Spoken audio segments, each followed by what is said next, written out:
नमस्कार, खबर बयार के यूट्यूब चैनल में आपका स्वागत है। टिंकू देवांगन के साथ मैं युवराज सिंह आज़ाद। आपसे आग्रह है इस वीडियो को अंत तक देखिएगा, क्योंकि आज हम इस वीडियो में बात करने वाले हैं संजीव सेठी जी से, जो कि छत्तीसगढ़ शासकीय तृतीय वर्ग कर्मचारी संघ के रायगढ़ जिले के कार्यकारी अध्यक्ष हैं। और अभी कर्मचारी संघ ने जो है 13 सूत्री मांगों को लेकर अपना आंदोलन फिर शुरू कर दिया है। आज ज्ञापन दिया गया है और एक सांकेतिक धरना प्रदर्शन हुआ।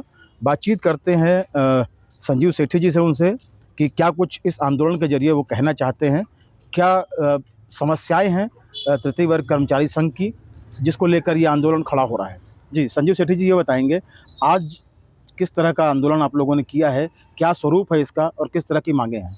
नमस्कार सभी साथियों को और युवराज भाई को धन्यवाद जो आप लोगों ने इस मंच में हमें मुझे मौका दिया। हम लोग अपनी प्रांतीय आह्वान पर आज 13 सूत्री मांग को लेकर ज्ञापन प्रदर्शन के लिए आज उपस्थित हुए थे। इसमें मुख्यतः जो है हमारे पूरे प्रदेश के कर्मचारी हर जिले, हर ब्लॉक, हर तहसील में माननीय PR यादव जी और प्रदेश अध्यक्ष GR चंद्रा जी और संतोष पांडे जी जिलाध्यक्ष के नेतृत्व में हम लोगों ने आज ज्ञापन सौंपा है, जिसमें हमारी प्रमुख मांग है महंगाई भत्ता। केंद्र के समान जब जब महंगाई भत्ता बढ़ा है, राज्य के कर्मचारियों को हमेशा छला गया है।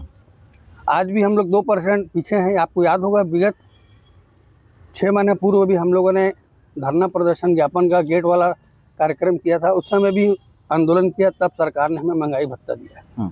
जबकि ये नहीं समझ में आता है कि ये सरकार, केंद्र में इनकी सरकार, राज्य में इनकी सरकार, ऐसी हमारे साथ क्यों ऐसी स्थिति निर्मित होती है कि हमें सड़कों पर आना पड़े काम धंधा छोड़। अभी तो महंगाई भत्ता बढ़ाया था सरकार ने, जो बढ़ाया था वो हमको 2% उसमें भी पीछे रखा है।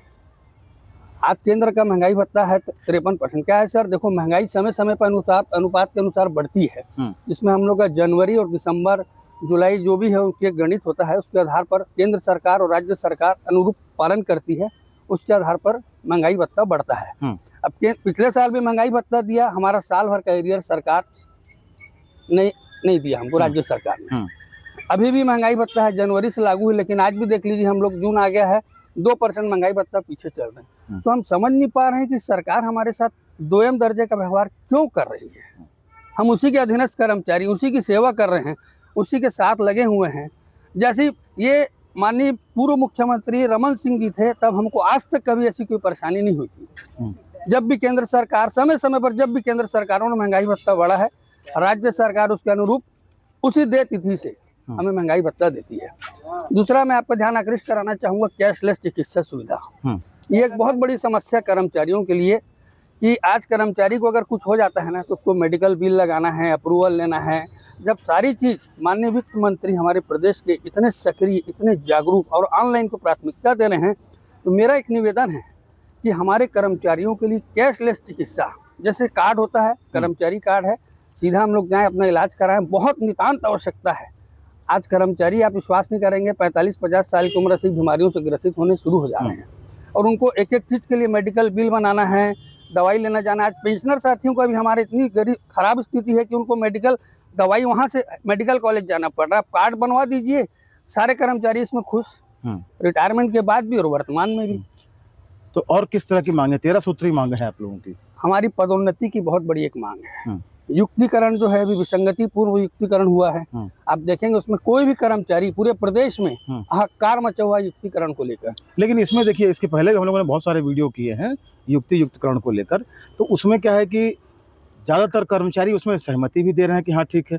सरकार उसमें कह रही है कि नहीं, बहुत बढ़िया तरीके से युक्तिकरण हो रहा है। तो आखिर कहाँ पे दिक्कत आ रही है? आप कह रहे हैं कि बड़ा वर्ग इसमें निराश है युक्तिकरण से, तो ये कहीं ना कहीं असमंजस की स्थिति है, वो स्थिति क्लियर होनी चाहिए। सर, युक्तिकरण में देखिए, मैं आपको बताता हूँ स्पष्ट क्या है। जिन विद्यालयों की बच्चों की संख्या कम है, वहाँ सरकार अगर युक्तिकरण नीति के तहत उस विद्यालय को बंद करती है ना, कहीं कोई दिक्कत नहीं है। अगर जहाँ 8 बच्चे हैं और 5 शिक्षक है, तो बिल्कुल सहर्ष बंद करे। स्थिति क्या है, आम जन में संदेश गलत जा रहा है, सरकार समझ नहीं पा रही है, अधिकारी मिसगाइड कर रहे हैं। युक्तिकरण में जहाँ बच्चे कम है ना, वहाँ विद्यालय बंद करिए, हम सहमत हैं।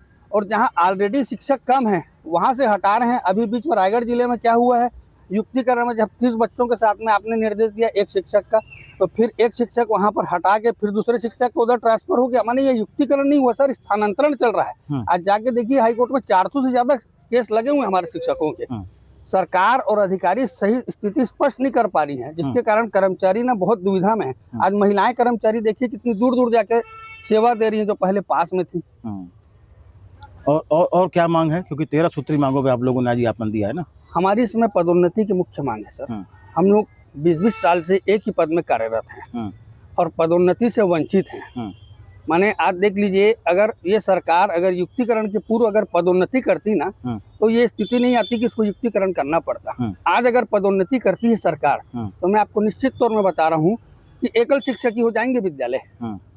अभी प्राचार्य का देखिए पदोन्नति लंबित है, व्याख्याताओं के, प्रधान पाठकों की, सबकी पदोन्नति लंबित है। हर विभाग में, शिक्षा विभाग नहीं, अधिकतर विभाग में आप देखिए पदोन्नति लंबित है। तो मेरा यही निवेदन है कि सरकार से कि पदोन्नति प्रक्रिया जारी रखे। 4 स्त्री वेतनमान है हमारा, वो नहीं मिल रहा है। अवकाश नकदीकरण का है, जो हम लोग को 240 दिन का दे रहे, 300 दिन की हमने मांग करी, वो हमको नहीं मिल रहा है। संगठनों को मान्यता नहीं मिल रही है शासन से अभी तक। माने हमारे साथ सरकार और हम उसी के अंग हैं। सरकार और हमारे प्रति बैठ जाए, और ये जो जन समस्या का रूप ले रहा है कर्मचारी आंदोलन ना, हम नहीं चाह रहे कि जन समस्या का रूप ले। ये हमारी सरकार है, हम उसके अंग हैं। हमारे साथ बैठ के चर्चा करें, जो समस्याएं हैं कर्मचारियों की, उसके हित में निर्णय लें। तो इसमें तो एक चीज़ और है ना कि संगठन, कर्मचारी संगठन भी अलग अलग तरह के बने हुए हैं। कोई सरकार के साथ हो जाता है अचानक, जब आंदोलन जब आप लोग का तेज़ होता है, हक और अधिकार के लिए जब आंदोलन करते हैं तेज़ होता है, अचानक कोई अंग जो है जाके उनसे मिल लेता है, हाँ भाई ठीक है हम संतुष्ट हैं। ये भी एक परिस्थिति है ना, तो कहीं ना कहीं एक मत नहीं है कर्मचारी संघ। देखिए सर, संगठन क्या है, कर्मचारी अपनी अपनी आकांक्षाओं और महत्वाकांक्षाओं को लेकर उनके प्रदेश अध्यक्ष बने हैं। लेकिन प्रदेश तृतीय वर्ग जो एक प्रदेश का बड़ा संगठन है, हम लोगों ने कभी भी सरकार के, ऐसा नहीं है कि हम लोग उनके साथ बैठ के बात नहीं कर रहे हैं। हमारे संगठन को जब भी सरकार ने मौका दिया है, हमने उनके साथ अपनी सही रणनीति रखी है।